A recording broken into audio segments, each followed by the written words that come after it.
आपके साथ आयुषी शर्मा। आज तक 24 न्यूज में आपका स्वागत है। आइए रुक करते हैं आज की ताजा खबरों की ओर। प्रदेश में पंचायत और नगरीय निकाय चुनावों में फंसे ओबीसी आरक्षण के पेच को लेकर एक बार फिर राजनीतिक आरोप प्रत्यारोप का दौर शुरू हो चुका है। जिम्मेदार ठहराया जा रहा है। भाजपा ने प्रेस वार्ता कर कांग्रेस को जिम्मेदार ठहराया है और वही कांग्रेस विधायक रवि जोशी ने कहा कि भाजपा ने ओबीसी वर्ग के लिए 2 साल में ना तो कोई योजना बनाई और ना ही चुनाव के लिए कोई तैयारी की, जबकि कांग्रेस सरकार में तत्कालीन मुख्यमंत्री कमलनाथ ने 27% ओबीसी आरक्षण के साथ चुनाव का मसौदा तैयार किया था।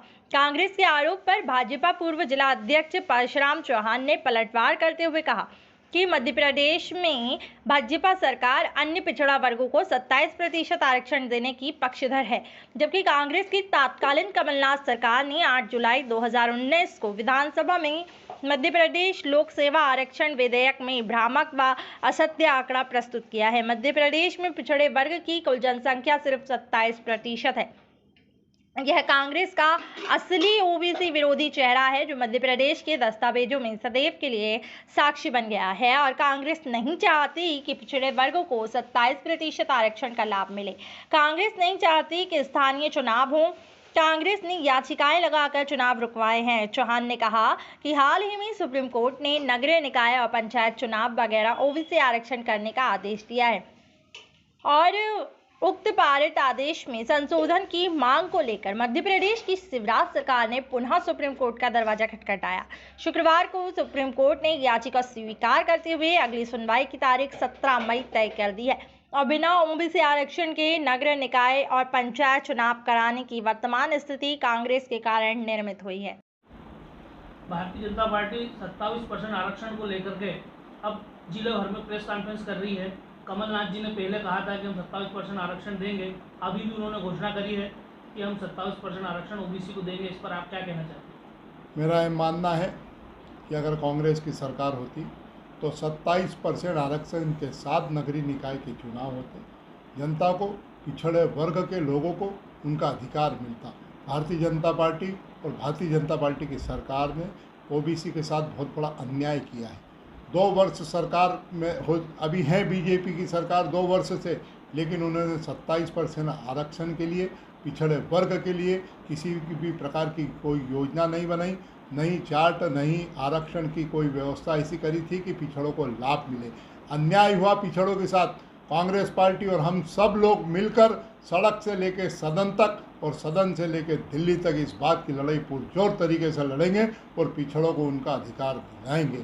अगर आरक्षण के बगैर चुनाव होते हैं तो हम कांग्रेस पार्टी के महान नेता आदरणीय कमलनाथ जी ने जो बोला है कि हम 27% पिछड़ों को टिकट देंगे और चुनाव लड़ाएंगे, हम पूरी ताकत के साथ ओबीसी के साथ खड़े हैं, पिछड़े वर्ग के साथ खड़े हैं।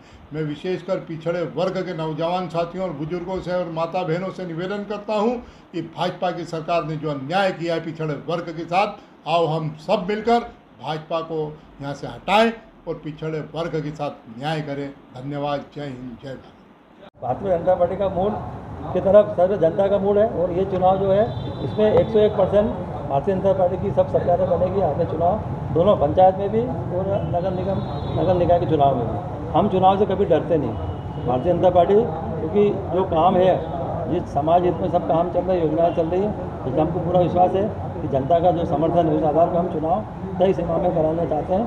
पर ओबीसी का जो आरक्षण है उस आधार पर चुनाव होंगे, ये हमारी सुप्रीम कोर्ट में हमने अपील की और तर्क रखें, तो जैसा भी फैसला आएगा उस आधार पर ओबीसी के साथ में हम पूरा किस तरह की प्रेस वार्ता है कि ओबीसी को लेकर के जिस प्रकार से पिछले दिनों सुप्रीम कोर्ट का जो फैसला आया और फैसले में कहा गया कि बिना ओबीसी आरक्षण के चुनाव कराए जाने की जो निर्देश दिए हैं, उस निर्देश को मानना प्रदेश सरकार को बाध्य है। पर हमारी सरकार और हमारी भारतीय जनता पार्टी की हम लोग चाहते हैं कि ओबीसी का जो आरक्षण है, जो प्रजातंत्र में जिन जिन वर्गों को जो मिला है, और ओबीसी वर्ग सबसे बड़ा वर्ग है समाज में, प्रदेश में, तो उस आधार पे आरक्षण मिले, इसलिए प्रदेश की सरकार ने तय किया, हमने तय किया है कि जो सुप्रीम कोर्ट का फैसला है इसको पुनर्विचार के लिए याचिका के माध्यम से हम निवेदन करेंगे सुप्रीम कोर्ट में।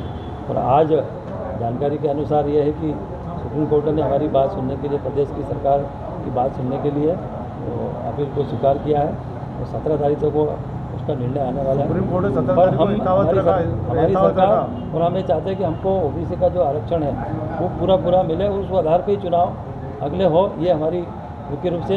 पर इसमें जो बीच में जो व्यवधान आया और जिस प्रकार से कांग्रेस ने हाई कोर्ट में याचिका लगाई और ये जो सुप्रीम कोर्ट तक जब गई बात, तो ये जो आया इसका बहुत बड़ा एक कारण है कि कांग्रेस नहीं चाहती है कि इस प्रकार से ओबीसी को आरक्षण मिले और चुनाव हो। सुप्रीम कोर्ट भी यथावत रखती है आदेश को। हाँ। तो फिर भी ओबीसी के तहत ही बीजेपी लड़ाई चुनाव पूरी तरह से उससे ज़्यादा ओबीसी का जो तय मानक है पार्टी ने जिस प्रकार से तय किया है उसी आधार पर ओबीसी को आरक्षण देते हुए उसके उम्मीदवारों को हम सभी जगह महापौर का चुनाव हो, नगर पालिका अध्यक्ष का चुनाव हो, पंचायत के चुनाव, सभी में आरक्षण ओबीसी को पूरा दिया जाएगा। नहीं हमारी अवहेलना का तो सवाल नहीं। पार्टी स्तर भाई चुनाव तो चुनाव कराना जरूरी। सुप्रीम कोर्ट का कहना चुनाव होंगे भी, पर हम पार्टी के हमारे संगठन जो आरक्षण का जो हमारा रिजर्वेशन का कोटा है उस आधार पे हम उम्मीदवार लड़ाएंगे। दोनों ही सरकारें आरक्षण पे ही चुनाव कराना चाहती हैं। हाँ बिल्कुल, ये आरक्षण के आधार पे होंगे और जो देखो सुप्रीम कोर्ट का फैसला आया तो वो मानना जरूरी है उसके लिए, तो उसमें कोई।